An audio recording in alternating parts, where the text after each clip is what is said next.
تو انہوں نے جو دلائل دیے اس میں سے کچھ ایسا سین بن گیا تھا کہ 35 جو سیٹس تھیں وہ یہ پاسبل ہو گیا تھا کہ شاید وہ سنی اتحاد کونسل کو مل جاتی.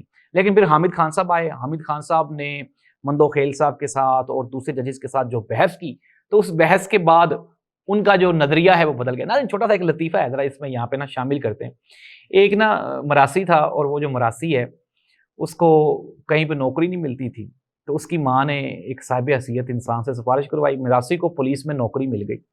اب وہ جو پولیس میں نوکری مل گئی تو مراسی جو تھا اس کو اور تو کوئی کام نہیں آتا تھا, تو وہ رنگ ساز تھا, اس کو کپڑا رنگنا آتا تھا. پولیس نے اس کی ڈیوٹی لگا دی کہ آپ نے نا یہ جو خاکی پینٹیں ہیں نا یہ رنگ کرنی ہے. اب مراسی بیچارہ ساری زندگی وہ خاکی پینٹیں رنگ کرتا رہا اور بالآخر وہ ریٹائرڈ ہو گیا. اب جب وہ مراسی ریٹائرڈ ہوا تو ریٹائرمنٹ کے بعد اس نے کہا یار میں کوئی کام کر لوں. اس نے سوچا کہ یار مجھے تو کوئی اور کام آتا نہیں ہے, تو اس نے کہا چلو میں نا رنگ سازی کی دکان ہی ڈال لیتا ہوں. اب مراسی نے رنگ سازی کی دکان ڈالی. پہلے دن ایک جو لڑکی تھی وہ اپنا آچی گلابی ایک سوٹ لے کے تو مراسی کی دکان پہ آ گئی. اس نے کہا بابا جی یہ جو میرا دوپٹہ ہے نا یہ میرے سوٹ کے ساتھ آچی گلابی میچ کر کے نا اس کو رنگ کر دے. اب مراسی کو تو خاکی کے علاوہ کوئی رنگ کرنا آتا ہی نہیں تھا. مراسی نے کہا پتر ویخ آپ نا اس کے ساتھ یہ خاکی دوپٹہ کرواؤ, بڑا زبردست کنٹراسٹ. بابا جی میرا سوٹ گلابی ہے, آپ کہہ رہے ہیں میں خاکی جو ہے وہ کلر کروا لوں. نہیں آپ اسے خاکی, آپ اس کو آچی گلابی ہی کریں. انہوں نے کہا پتر ویخ خاکی جو رنگ ہے نا یہ بڑا خوبصورت رنگ ہے, یہ میچ کرے گا. انہوں نے کہا بابا جی میری چوڑیاں بھی آچی گلابی نے اور میرا جو سارا میک اپ کا سامان ہے وہ بھی آچی گلابی, آپ اسے آچی گلابی کریں. مراسی نے پھر دوبارہ کہا کہ نہیں دیکھو یہ جو خاکی رنگ ہے یہ بڑا خوبصورت لگے گا, بڑا سوٹ کرے گا. اس نے کہا بابا جی لو میرا دوپٹہ پھڑاؤ, میں تو کو رنگ نہیں کروانا, آپ کو آتا ہی نہیں. اب مراسی کا وہ پہلا کلائنٹ تھا جو کہ اس سے ناراض ہو کے جا رہا تھا. مراسی نے زبردستی اس لڑکی سے کپڑا لے لیا اور اسے کہا کہ دیکھو میں اسے آچی گلابی ہی رنگ کروں گا, لیکن یہ دوبارہ پھر جو ہے اس نے ہو خاکی جانا ہے. تو ناظرین یہ جو ہے نا یہ جو آپ یہ کہہ رہے ہیں, میرے اس دوست نے جب میں نے اس کو بھی الطیفہ سنایا, میں نے کہا یار ججز بیچاروں کی کیا حیثیت ہے, انہوں نے وہ جو آچی گلابی ہے نا ان کو وہ کرنا ہی نہیں آتا, انہوں نے اس کو آچی گلابی بھی کرنا تھا, اس نے خاکی ہو جانا تھا. تو یہ خاکی تھا.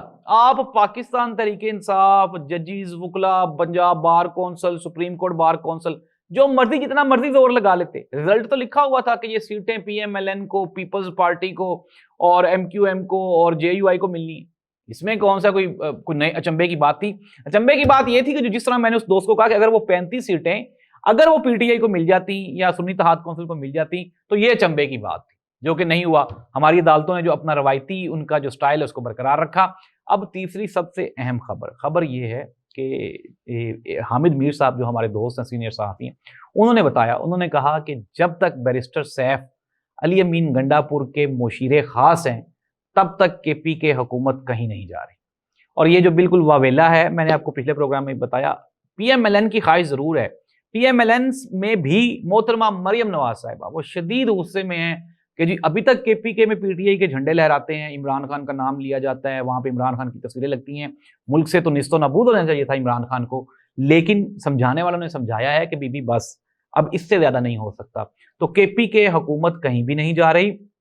مولانا فضل الرحمان صاحب کو میاں نواز شریف صاحب نے اور پی ایم ایل این کے کچھ سینئر لوگوں نے تیار کرنے کی کوشش کی کہ آپ اس میں عدم اعتماد کی تحریک لے آئیں, لیکن مولانا صاحب نے سیدھا جواب دے دیا. اس نے کہا میں پہلے بہت ذلیل ہو چکا ہوں آپ لوگوں کے ساتھ مل کے, اب مزید مجھے کوئی شوق نہیں. 26ویں آئینی ترمیم میں بھی انہوں نے کہا تھا کہ مولانا صاحب کے کہنے پہ کافی سارے کٹ لگائے گئے ہیں, یہ کیا گیا, وہ تو انہوں نے سارا کچھ اپنی مرضی سے کر لیا. فوجی عدالتیں بھی ایکسیپٹ ہو گئیں, آئینی بینچ بھی بن گیا, باقی 27ویں آئینی ترمیم بھی آ رہی ہے. تو مولانا صاحب ناراض ہیں, انہوں نے کہا جی نہیں میں نہیں, بجائے اس کے کہ میں آپ لوگوں کے ساتھ شامل ہوں میں پی ٹی آئی کے ساتھ بیٹھ جاؤں گا تاکہ میرا آنے والا جو دور ہے وہ بہتر گزر سکے. ناظرین یہ تھی خبریں.